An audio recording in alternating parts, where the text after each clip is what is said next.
I will stop that share, and I will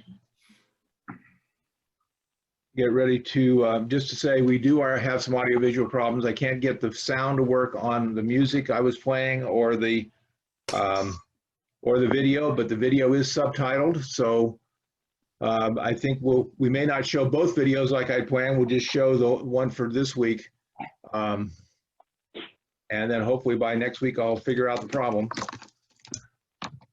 I have no idea why playing the video doesn't get the sound, because I hear the sound. So, all right. So we'll open with a prayer. God of the wilderness and of the promised land, we know that you are always with us, even as two or three are gathered together. We give thanks that your presence is enduring. Grant that we may ever more be aware that presence we honor you through the scripture. Amen.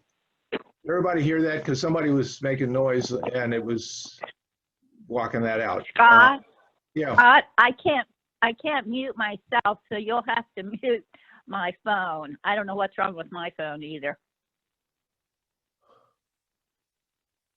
All right, Sheila, I'll mute you.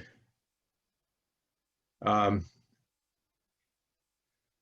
not sure how we'll know if you want to talk, but I guess you just can't talk today.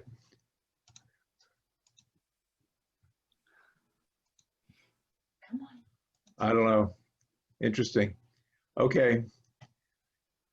All right, we'll struggle through. Whatever happens, we're all together. And that's what counts as far as I'm concerned. It's a good thing, Scott. And I'm at least on a computer and I can have a full screen as opposed to my little phone. Okay, so what we're going to do today is explore emphasis in Deuteronomy on the passing down of the faith, examine loving God and loving neighbor in Deuteronomy summaries, encounter the concept of the seasons of faith and how they relate to faith life, and reflect on a vision of the promised land. And hopefully we can get through all that. There's a lot of material to cover. We'll do the best we can. So there's some passages out of Deuteronomy that I think are very interesting that are highlighted here. And I'll just read a couple of these. Moses said, Israel, listen. Our God is the Lord, the only Lord. Love the Lord your God with all your heart, with all your being, and with all your strength. These are the words I'm commanding you today.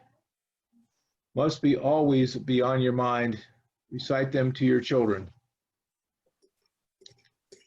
In the future, your children will ask you, what is the meaning of the laws, the regulations, the case law that the Lord our God commanded you? Tell them, we were Pharaoh's slaves in Egypt, but the Lord brought us out of Egypt with a mighty hand.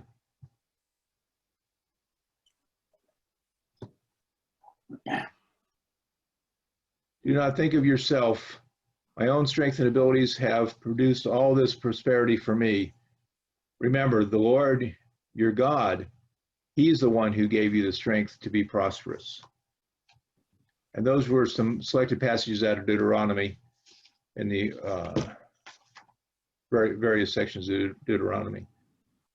So Deuteronomy is really interesting. Does anybody know what a good summary of what Deuteronomy is that would like to share it? Other than Michael and me? Anybody want to unmute themselves and share? Or wave your hand and I'll unmute you.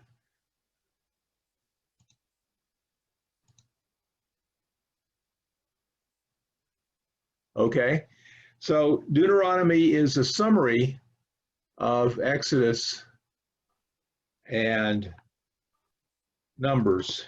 What, I'm missing something. Exodus. Michael, you're muted. Leviticus. Leviticus, right. I always, for some reason, always forget Leviticus. Exodus, Leviticus, and Numbers. And what it is, it's written in basically Moses speaking to the Israelites. And it's a summary of all the things that have happened to them, and a summary of, it includes the Ten Commandments, it includes a lot of things. So if you haven't been able to read Exodus, Leviticus, and Numbers all lately, you might want to just read Deuteronomy. It's the Cliff Notes version of those three books in the words of Moses, and actually reads better. It's easy. It's a little easier to read. Michael, you're laughing. Do you want to add to that? Well, I suppose Leviticus, it makes for good bedside reading when you want to fall asleep. I mean, how many times do you have to learn about all the laws and how to build the tents and everything else, right? Yes. But what's also interesting, though, that in Deuteronomy, the reason for the Sabbath rest is different than given in Exodus. Oh, what would you share? I believe the Deuteronomy part shares that, remember, you were slaves in Egypt. I'll try to find it here. Okay. So That partly explains, I think, I don't remember now, but I have, when I was studying, reading it years ago, I think that I really believe that the entire book of Deuteronomy was written by someone else besides Moses, not just the last couple chapters.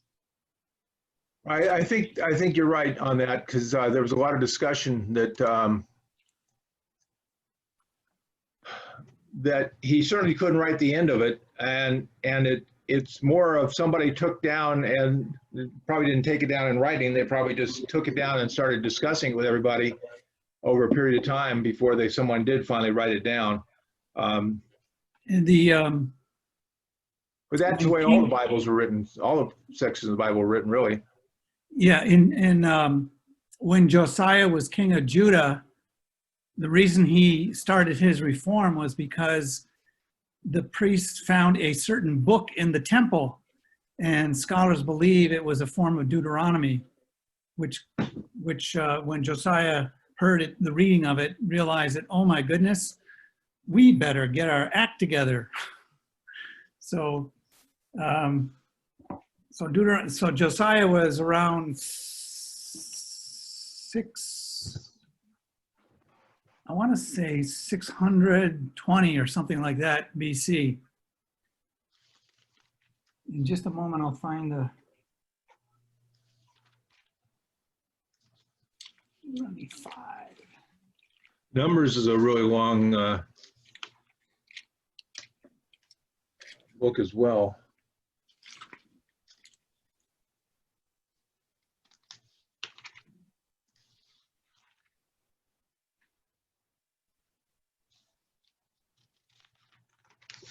Yeah, the Deuteronomy chapter 5 is the Ten Commandments again. Ten Commandments, right.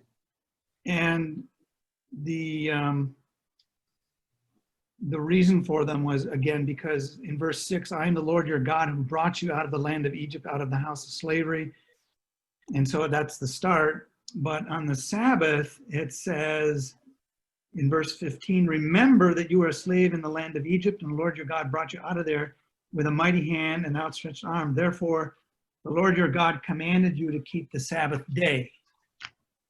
So it's a reworking of the original Sabbath given that in Exodus. Let's see, I think that was last Sunday's sermon about the God resting, and that's why we all should rest.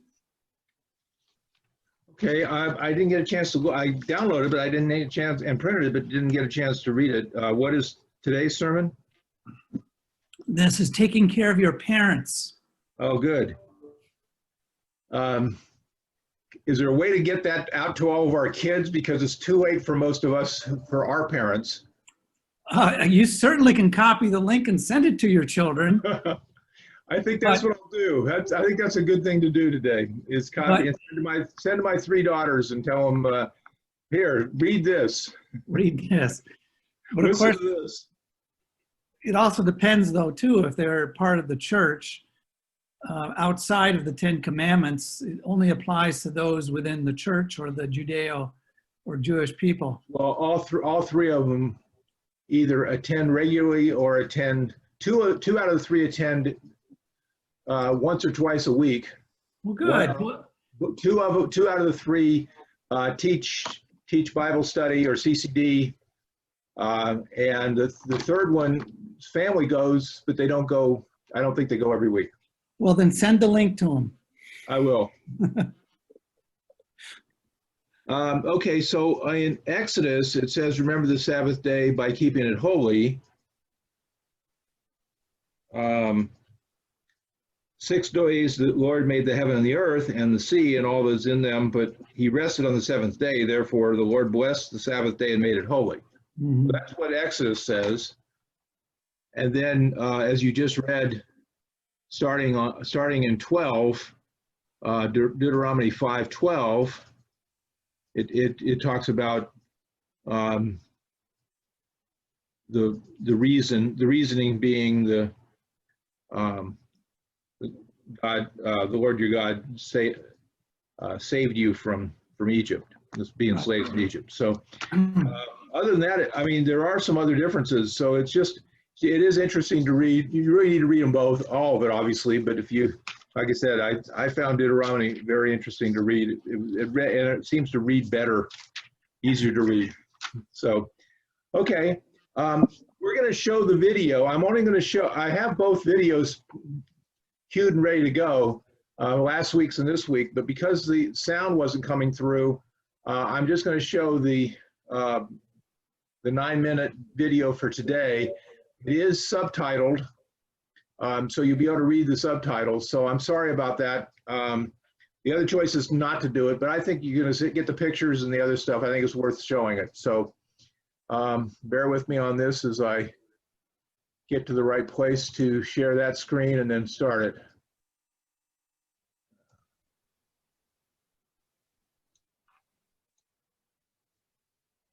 And it'll take a minute. I'll have to reset it. So you're going to see the end of partway through chapter 5, and I will reset that.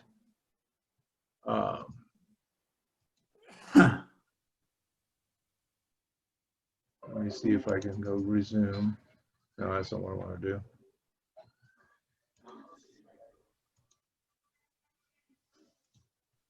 All right, I do want to restart.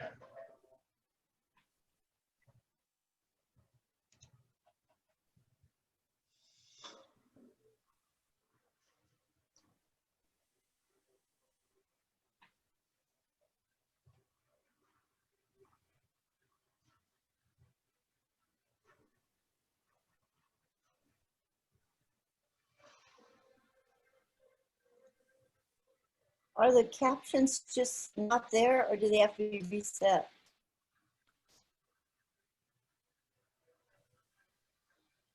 That part was just, the introduction is a repeat, has been repeated for each chapter. There are your subtitles. Yeah, there was no subtitles on the music.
Is this working for everybody? Yeah. Okay. It may not be working for Sheila because I don't think she can hear or see now. But this will be over in a few minutes.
Moses says, these are the commands and decrees and laws of the Lord your God directly to observe in the land you are crossing the Jordan to possess.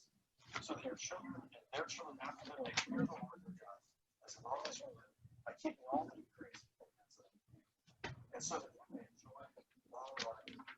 Hear, O Israel, and be careful to obey, so that it may go well with you, and you may increase greatly in the land flowing with milk and honey, just as the Lord the God of your fathers promised you. And here it is. Hear, O Israel, the Lord our God, the Lord. Love the Lord your God with all your heart and all your soul. She was just swerving off the road and crashing the rocks that he was trying to break. She hits her head on the windshield, she gets out, and she heads out through the woods instead of back towards the road. Why? Wasn't thinking straight. And then over and over again it says, be sure to keep the commands of the Lord your God. Do what is right and good in the Lord's sight, so that it may go well with you. And in the future, when you're settled in the land, he gets once again to the book of Deuteronomy, and Moses says this. He says, see, I lay before you blessings and curses, life and death. Choose life and may go well with you. What does it mean to choose life? Don't forget God. Don't forget the Lord. Don't forget how he has saved you. Don't forget that he's chosen you as his own people. Don't forget the promises he's made you. Don't forget his commands. Love him.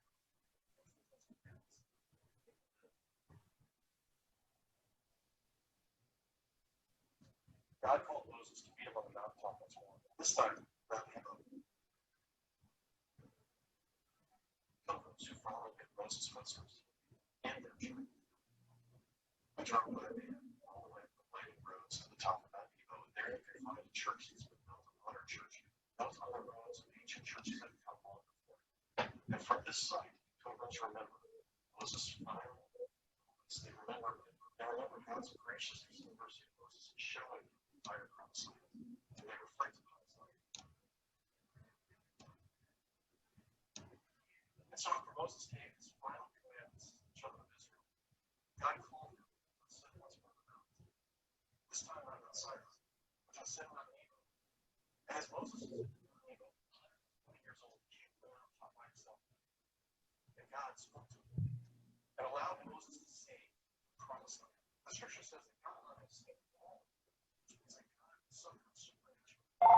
Say all the way to the area to the Mediterranean Sea, south of the Negev. God wanted us to be blessed by seeing these things. And then this is what we're reading chapter 2.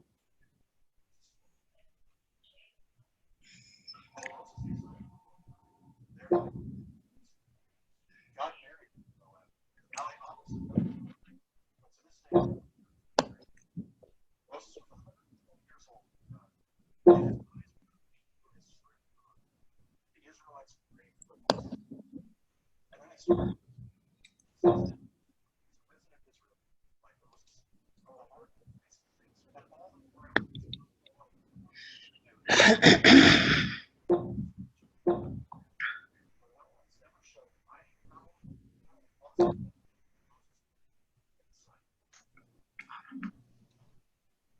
So we come to the end of our study of the life of Moses.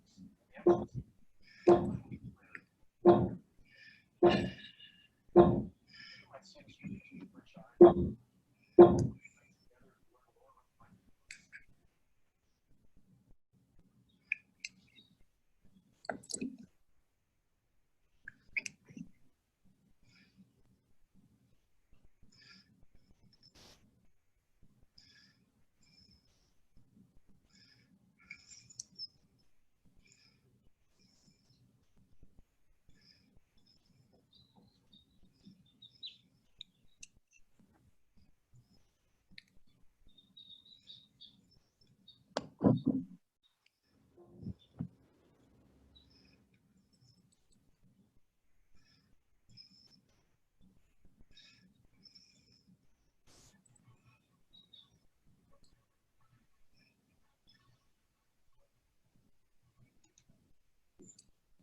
Sorry you didn't get the benefit of the music. So that's going to make my the end of our study easier because I do have music to play, and I played it last night. But if you're not going to hear it, there's probably no point of playing it, is there? So we'll try it at the end and see how that works. But there's plenty to cover. Yesterday I had to go buy a new DVD player and install new software. So this is really other than tests, this is the first time I've actually used it. I did test everything yesterday and thought everything was working. So I couldn't check on the other stuff. So anyway, that's where we are. Like I said, I wanted to show last week's video, but I don't think we'll take the time to do that since not everybody can see it or hear it, and certainly can't hear it. So okay, moving along. How about some discussion of the video? How do you think Moses felt when he realized he would never reach the promised land after spending all these 40 years at least out of his 120 talking about going to the promised land? He must have been bummed. I'm thinking, I would certainly, go ahead, Linda. Couldn't hear you. I just was thinking he may have been so tired he didn't care. I can't imagine being 120 and climbing those mountains and doing all the things, a million people to deal with. Yeah, but he kept asking God to let him go in after all, and until God finally said, I don't want to hear it anymore. Oh, okay. And he was probably disappointed.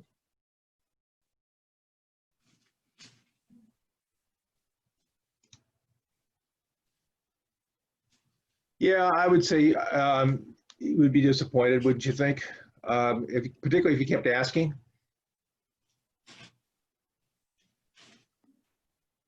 That's 40 years of his life were to get him there.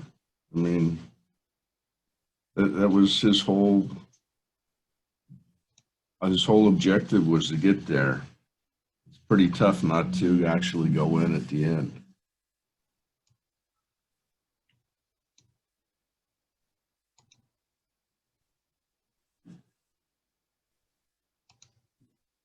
And you have to think that with the exception of Miriam and Aaron, and Caleb and Joshua, nobody really knew where he was coming from.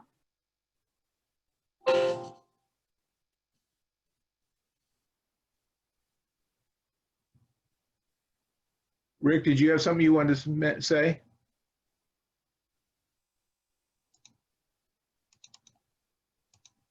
Okay. I want to share a screen with you here. Hang on, let me get to the right screen. Okay, so if you want to hear the music and see the pictures and hear Adam speak, I'll again suggest you go to cor.org or just do a search for Adam Hamilton sermon series on Moses. Here is the outline for that sermon series, and it was Lessons from the Wilderness, and don't forget, pass it on. All of these fit exactly on our lessons, except these two, The God Who Lived in a Tent and Art of Memory. Those were two sermons by other people that actually fit within the category of Moses activities, but they didn't end up making it in the book specifically. The tent part got brought into Exodus, I believe, or maybe it was into Ten Commandments. Art of Memory, I'm not sure where that got stuck into the book, but I mean, the thoughts are there, but they're not chapters. So if you want to see that, you want to see for yourself what the video sounded like and the music and stuff, this is a way to do it, because he does play almost all the same material that's on the DVD and a lot of the material that's in the book.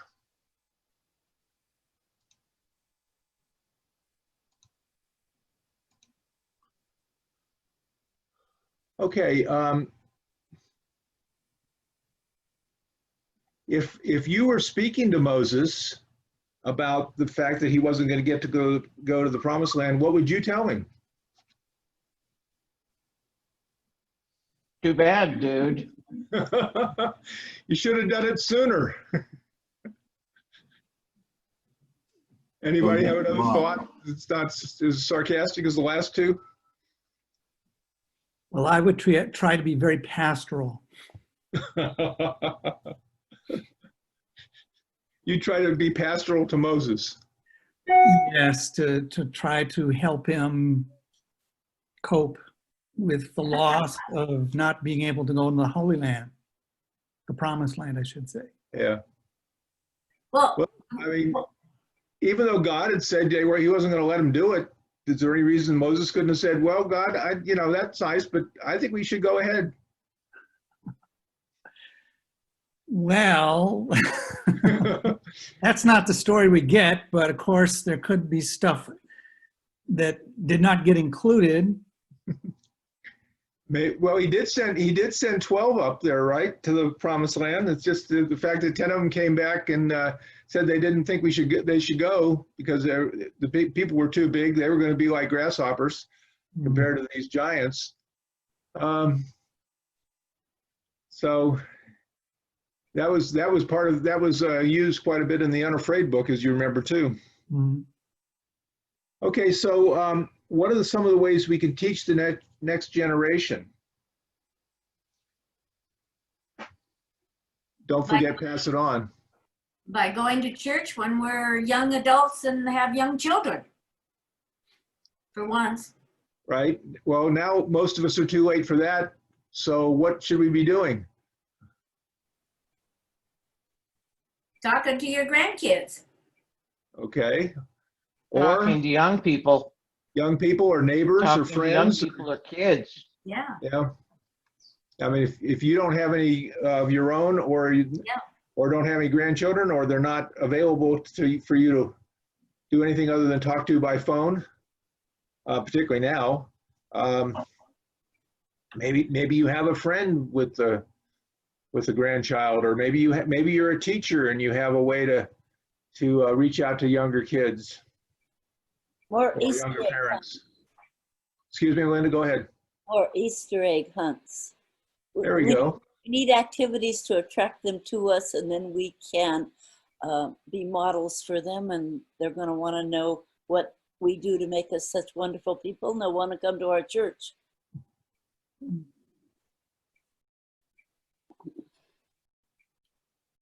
Any other thoughts and suggestions?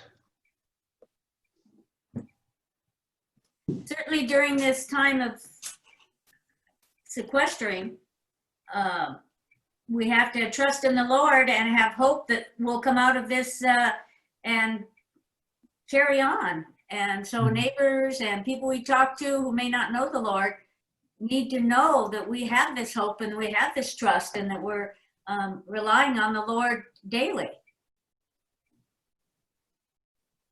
Okay. That's kind of my situation.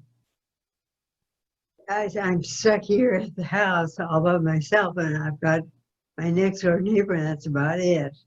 And she's older, and she definitely does not want to talk about faith.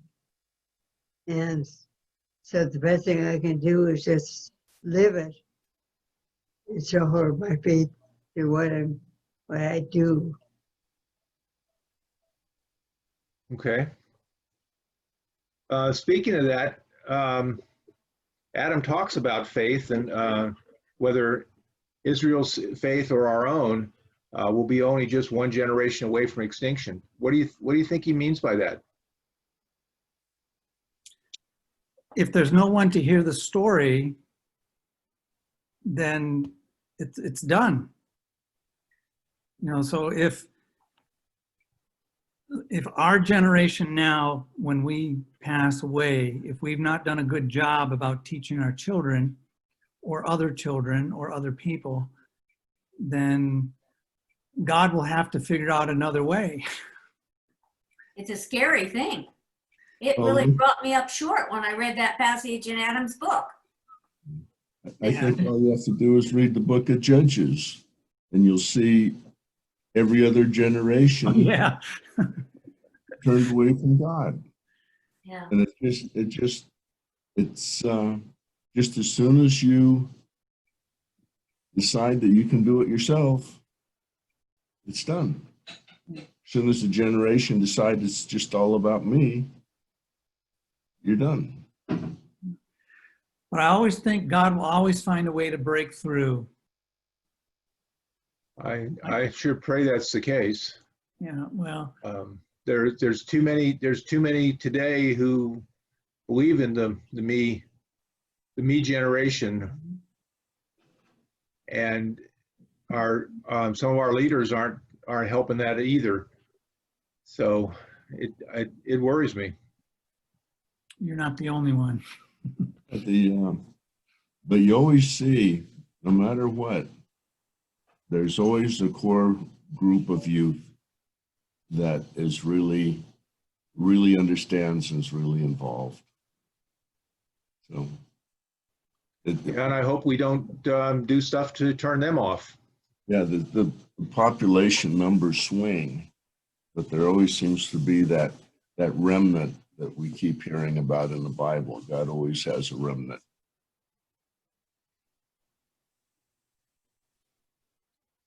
So one of the things Adam talks about was taking our children to church, but that's not really enough, is it? Well, I think we ought to be able to, at least those with children, we should have an opportunity, as I mentioned in the sermon today, about how parents pass on the faith by sharing stories. You know, we all have a story, I think, about how we came to faith, and sometimes it's when we're very young, sometimes it's when we're not so young, but somebody in some time in our lives got our attention and talked faith in such a way that it was able to grab hold.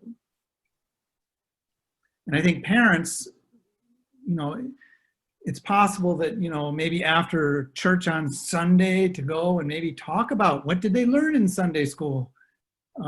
Did they get anything out of the message?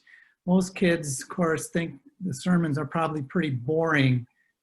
And, but, you know, children's time, you know, what did they get out of that?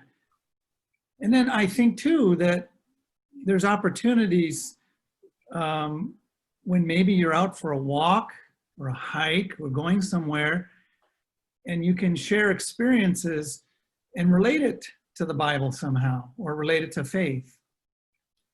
You know, one of the things that I think we forget sometimes that after the Bible was written, you know, the church got going, and lots of stuff happened in the 2nd century, the 3rd century, the 4th century, all the way up until our century. You know, significant things that caused the church to grow and faith to spread. And I think, you know, when I think of leaders today, Adam Hamilton, for one, with his books, I think does a great job of trying to reach out to people. Jim Wallace of Sojourners, social justice there. Trying to think of some others. But anyway, it's a matter of being able to share stories.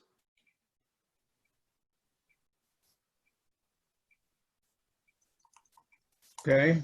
Well, Michael, you just reminded me that in my neighborhood, there are many signs, like advertising what church they go to or what they believe in, and just putting a cross up on their house. Sure. Well, when I was riding my bicycle the other day along the River Mountain Loop Trail, a fellow came up behind me. Actually scared me a little bit because I was just lost in everything, you know. I was on my mountain bike, so I was going a lot slower.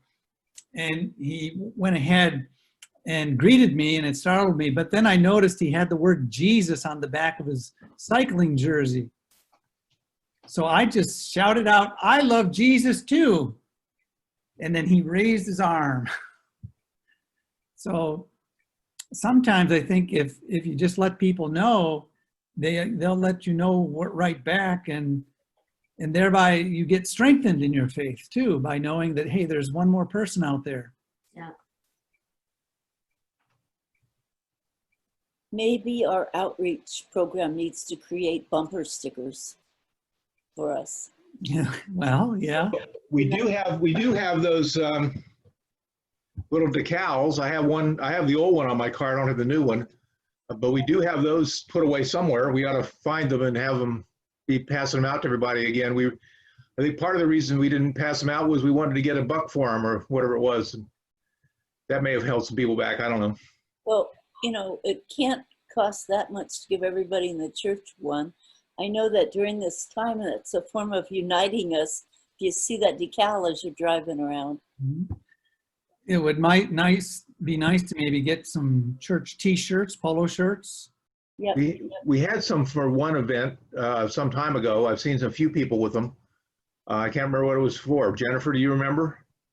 No, but I have one. I know. It's way too big. I mean, we've had T-shirts before. We've had polos before. I thought the polos were for like the Christmas parade or something a few years back. We did a lot of events in the park where we were. Yeah. Wear them every day, or when you're just going shopping or walking about.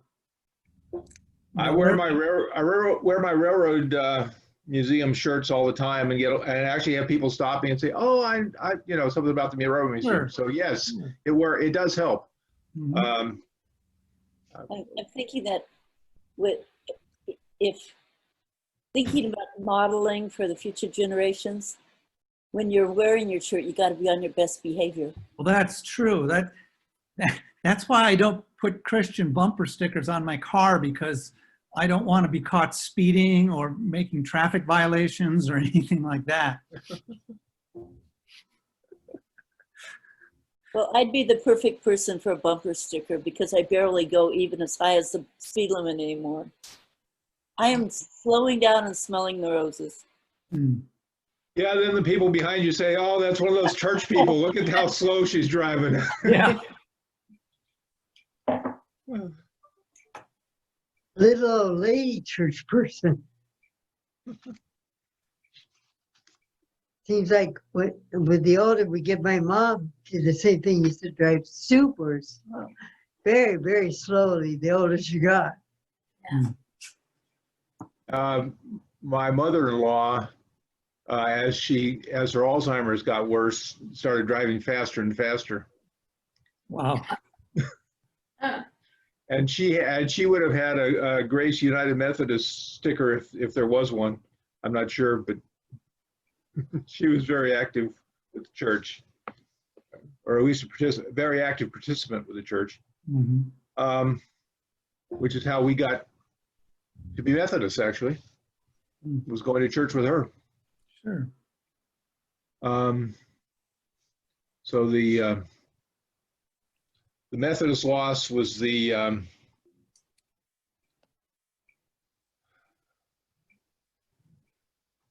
anyway, I don't know what I was going to say.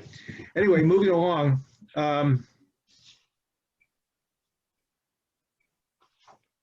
What are they doing? Pardon me? What is Lee doing? Oh, I don't know. I think she was getting dressed. No, actually, I was trying to loosen up my back because it's really hurting badly today. Oh, Mine is too. I'm trying the old marijuana rub thing. So if I seem Yeah, really me too. Not working. Let's think about the Promised Land. Let's go to Deuteronomy 34, 1 through 4.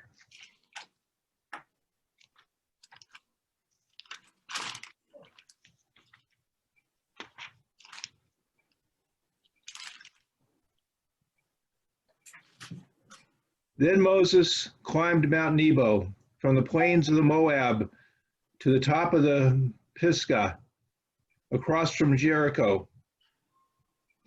There the Lord showed him the whole land, from the Gilead to the Dan, all of Naphtali, territories of Ephraim and Manasseh, all the land of Judah, as far as the Mediterranean Sea, the Negev, and the whole region from the valley of Jericho, the city of palms, as far as Zoar.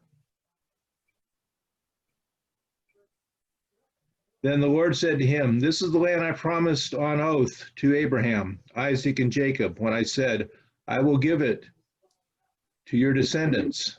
I let you see it with your eyes, but you will not cross over to it."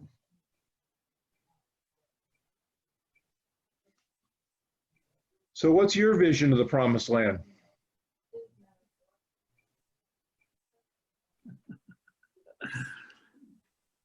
health care for everyone.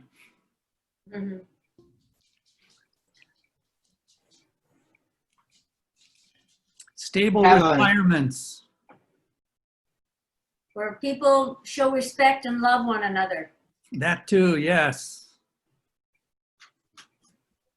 I could add on a yard without weeds. Oh. That would be a promised yard, right? Promised yard. Or a non-promised yard. Nobody promised you no weeds. I don't think that's in the Bible anywhere, Linda, that you're being promised a place with no weeds.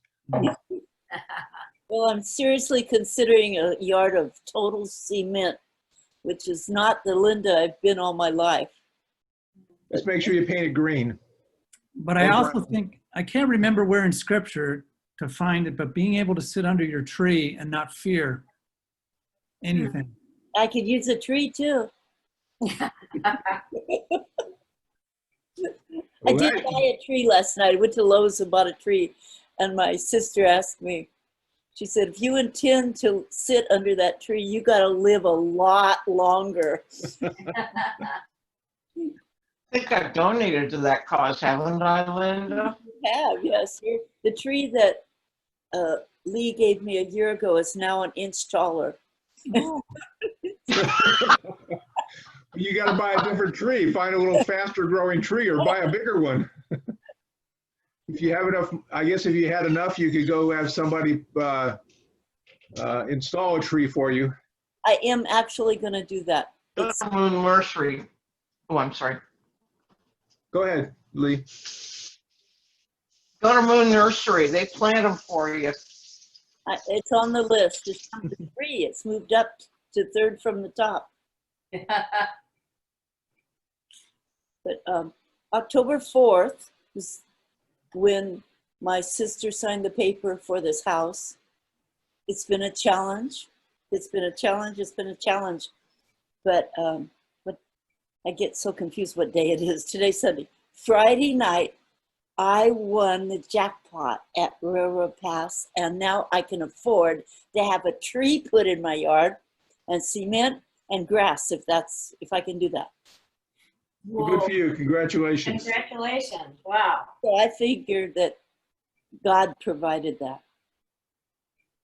So here's a thought that's in the study guide that I wanted to share with everyone.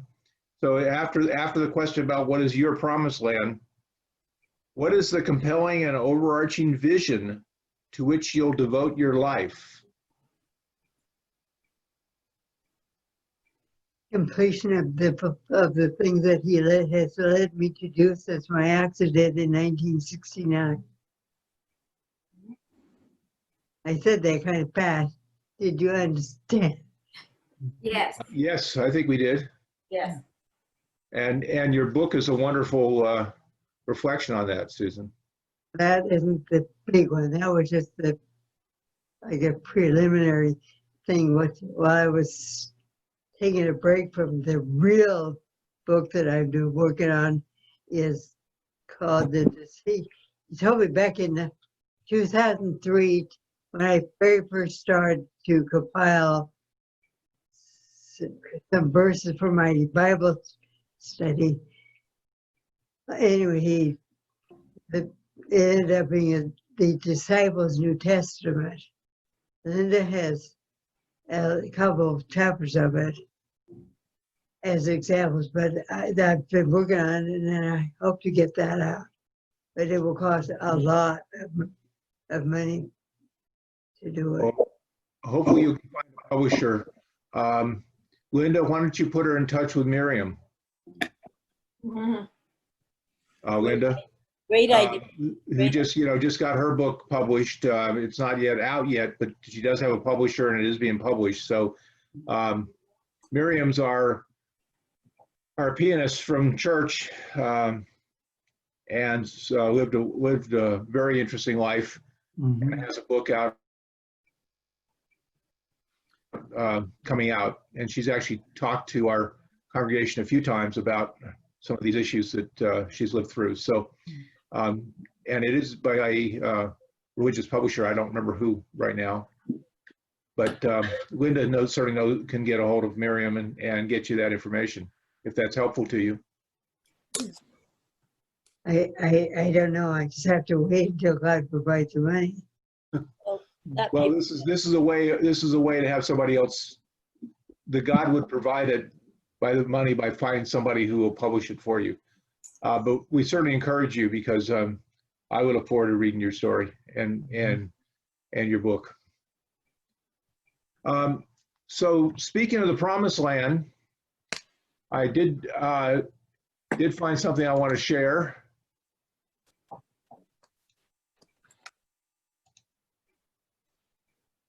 And I will find the right thing here. So I looked at some visions of the Promised Land that the painters, the masters, have shared with us. So here's some of those on the screen. And here's Moses looking out towards the Promised Land. I stood on top of Mount Nebo and looked over as well. Could you see all the way to the Mediterranean? I don't think so. But here's a whole series of, I just did a search for Moses and the Promised Land, masters, paintings by masters. So that's how I found all this material.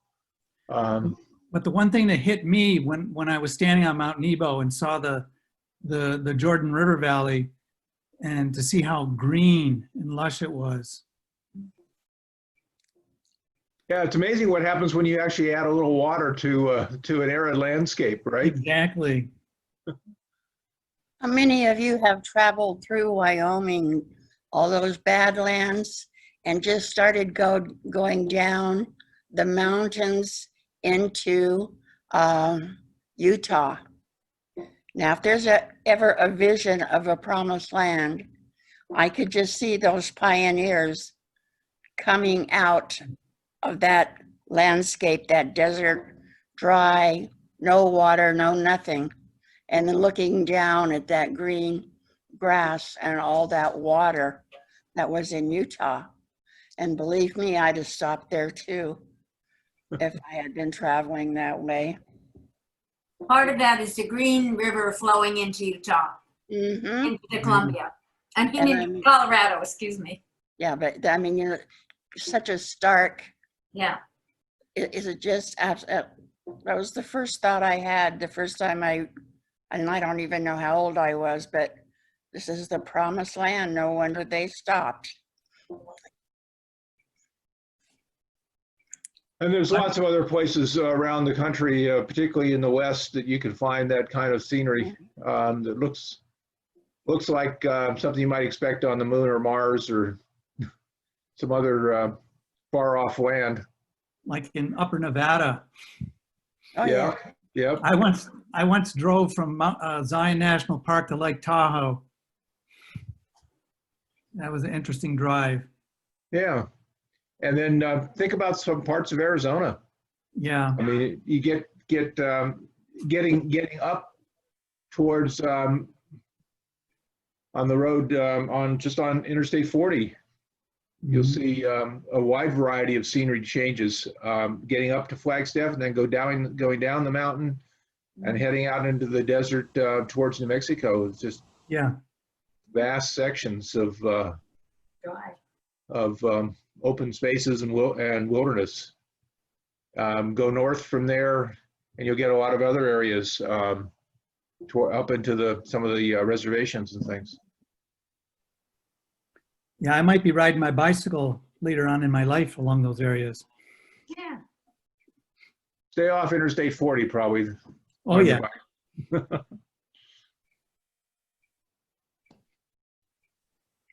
Okay, let me find the next thing I want to share.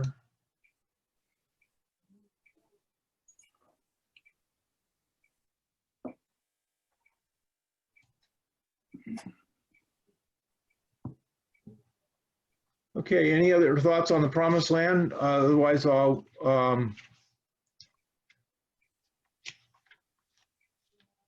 start talking about next week. You know how my brain goes somewhere. I was just wondering if Sarah Palin could have seen the Mediterranean from there. Stop. Stop. Yes. One thing I thought that Adam brought out that I thought was really neat. He said a leader is to take the people from here, where the world is at now, to there, a better future. And of course, he mentions like Martin Luther King. But I just thought that was an interesting way to describe a leader. Yeah, if you look at the back of the book, the last reference on the very last page of the list of reference materials is the link to the Promised Land speech. I don't know if anybody had a chance to look for that or not, but there's a link to I See the Promised Land. It's on page 185 of the book. So if you haven't seen that speech lately, it's very inspiring. So I have up on the screen our next series that starts next week, Christianity and World Religions.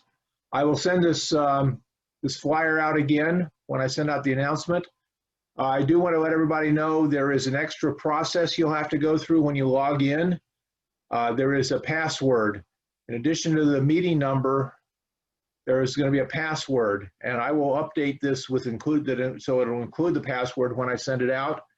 I'm also planning to send this to the entire congregation of active participants off of our Breeze list, so they'll know about the new study. There's also a link that I provided with a trailer. So if you haven't had a chance to look at this and look at the trailer, I'd suggest you do that. It's very short. It's only a minute or so, but it'll give you an introduction to the book.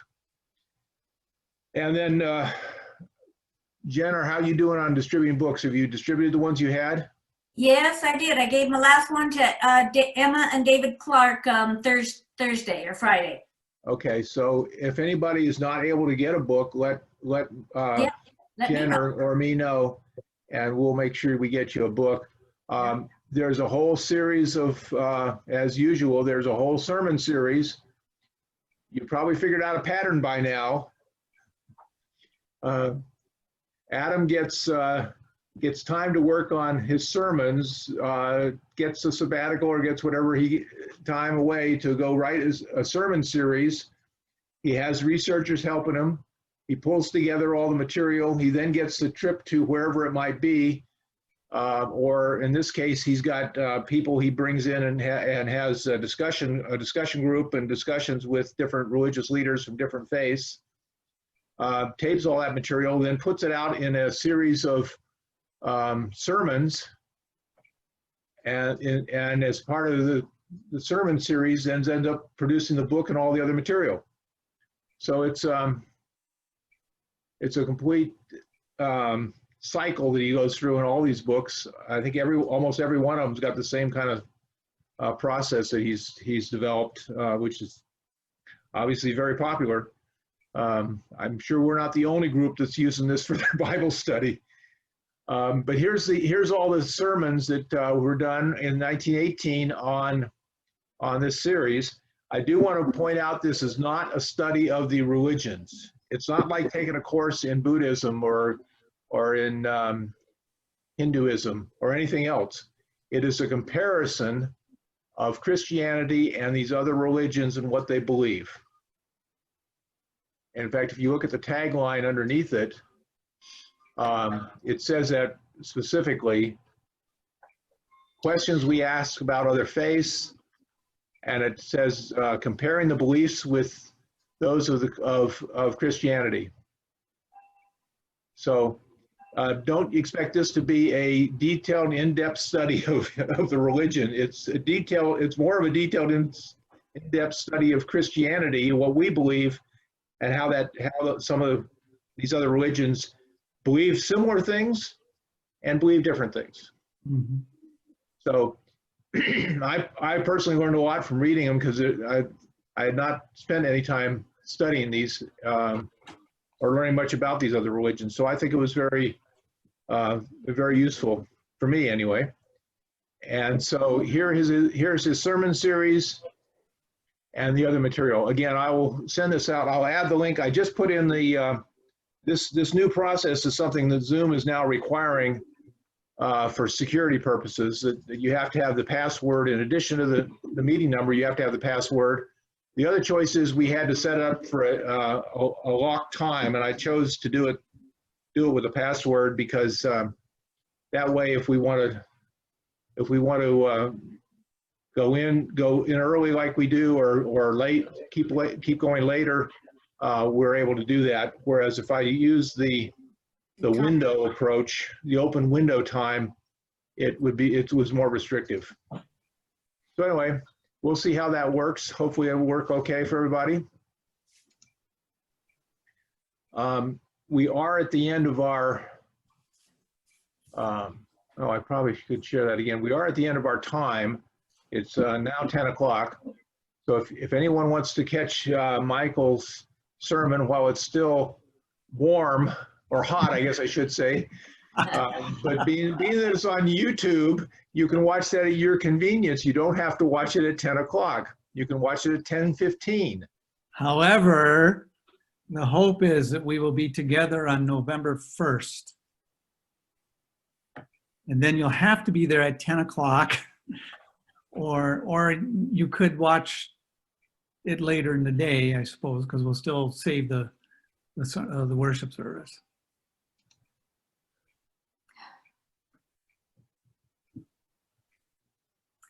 Thank you, Scott, as So, always. so I'm now sharing the music that I tried to play at the beginning, one relaxing hour of hymns on the piano. So if you want to hear the music that I was playing that no one could hear, go on your computer to 1 hour of relaxing hymns on piano on YouTube, and you'll get that. And then if you want to hear what music I'd picked out, and I can't remember that we did this before or not, but in chapter 5, there was a discussion about how great thou art. So I found this How Great Thou Art from Winchester Cathedral, which was really fabulous.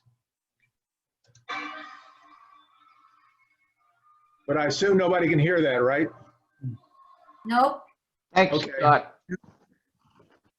And then I found the Carrie Underwood version of How Great Thou Art. So if you want to do what I was trying to do for everybody, for yourself, you can go on your search engine and search for How Great Thou Art, hymn number 77, or just How Great Thou Art music video, and you'll come up with Carrie Underwood and Elvis, a couple others. So thank you, everyone. That's a wrap for today. Next week, we'll start our new section. And please make sure you do see Pastor Michael's sermon. Is there a prayer as we leave? Oh, I'm sorry. There is a prayer. Thank you. As much. Of course there is. That's what I thought. Thank you, Scott. Let us pray. Open our hearts.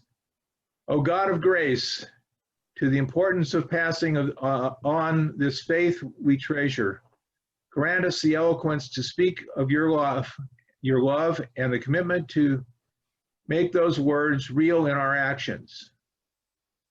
For we ask in the name of Jesus the Christ, in whose life your abiding love was made real.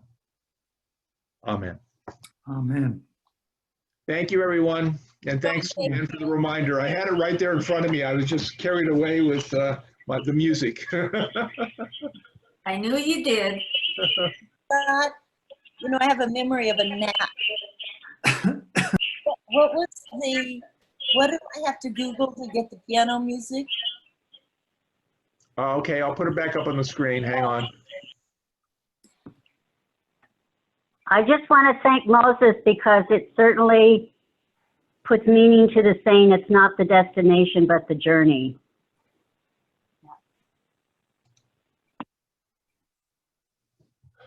Thank you. I think that's exactly right. It is the journey. People want to get someplace, but every now and again, as Linda just said earlier, you have to slow down a little bit and smell the roses or whatever other your favorite fragrance is. Pine. I love the pine smell. So here's a picture of the Grand Canyon, and this not only has beautiful music, but it also has beautiful pictures going through it. So. Hey, I have a favor to ask. If anybody has any suggestions for what, if I'm only going to buy one big tree, what would be the best tree to plant for my backyard for a shade tree? So you can email or text me or anything, your suggestions. My suggestion is you go to one of these good nurseries like Moon or Star and ask that question of the professionals. And also what will be hardy in this climate, because there's no point of putting something in that it's not going to, I mean, I can tell you beautiful trees, oaks are beautiful, maples, all these are East Coast trees. I don't know what for this climate right now at 2,500 feet will be best for you. So think about that. I tell you, look at my neighborhood from Google Earth. Mine is the only yard without a tree. So that I see you got tree envy right now. Yes, tree envy. I love it. Well, thank you for all you do. I know you put in a lot of days work on this week, and I appreciate it. Thank you. Yeah. Thank you, everyone. We really appreciate it. And we'll see everyone next week, and hopefully I'll figure out something on how to get these videos going. And we'll try to find somebody to listen to a practice Zoom. I did that early to find out that it wasn't going to work, but I should have done it. I should have tried to do it yesterday, although I'm not sure what I would have done about it. So anyway, thanks everyone. We'll see you next week. Bye-bye. Bye-bye. Thanks, Scott.